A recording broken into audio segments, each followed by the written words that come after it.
2022 সালের 28 জানুয়ারি চলচ্চিত্র শিল্পী সমিতির নির্বাচনে প্রাথমিক ভোট গণনায় সভাপতি পদে ইলিয়াস কাঞ্চন ও জায়েদ খান সাধারণ সম্পাদক জয়ী হন।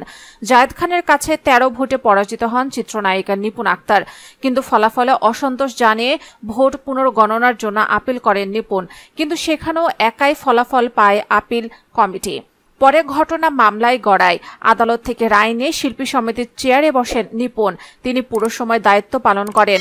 অভিযোগ রয়েছে, নির্বাচনে নিপুণকে জয়ী করতে নির্বাচন কমিশনারদের ভয়ভীতি ও প্রলোভন দেখান রাজনৈতিক নেতারা।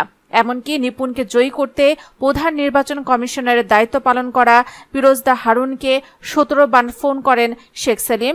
শুধু তিনি নয়, নিপুণকে জয়ী করতে তৎকালীন স্বরাষ্ট্রমন্ত্রী আসাদুজ্জামান খান কামালও প্রধান নির্বাচন কমিশনারকে ফোন করেছিলেন। ফিরোজদা হারুন বলেন, 2022 সালের নির্বাচনে যখন ভোট গণনা করা হচ্ছিল তখন শেখ সেলিম 17 থেকে 19 বার আমাকে ফোন করেছিলেন। আমার সঙ্গে তার কয়েকবার কথা হয়েছে। ওই রাতে তৎকালীন স্বরাষ্ট্রমন্ত্রী আসাদুজ্জামান খান কামালও আমাকে ফোন করেছিলেন। তাদের দুজনের উদ্দেশ্য ছিল এক। ওই নির্বাচনে তার ওপর চাপ প্রয়োগ করা হয়, যা তাকে মানসিকভাবে এখনো আতঙ্কিত করে।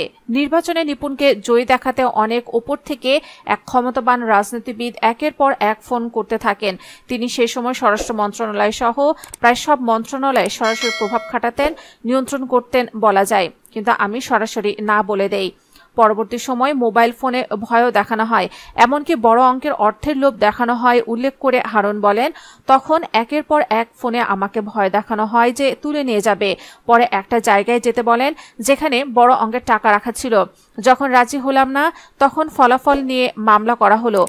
সেটা চলে গেল কোর্টে। তখন নানাভাবে হয়রানি করা হয়েছে। আমাকে বানিয়ে দেওয়া হলো অন্য একটি রাজনৈতিক দলের সদস্য।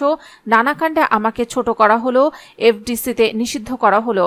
আওয়ামী লীগ 2008 সালে ক্ষমতায় এলে বদলে যান ঢালিউড অভিনেত্রী নিপুণ আক্তার। রাজনৈতিক অঙ্গনে তার চলাফেরা বাড়তে থাকে। সেই সময় পরিচিত হন শেখ সেলিমের সঙ্গে। 2012 সালে বনানীর অভিজাত এলাকায় নিপুণের গড়ে তোলা নিজস্ব পার্লার উদ্বোধন করেন তিনি।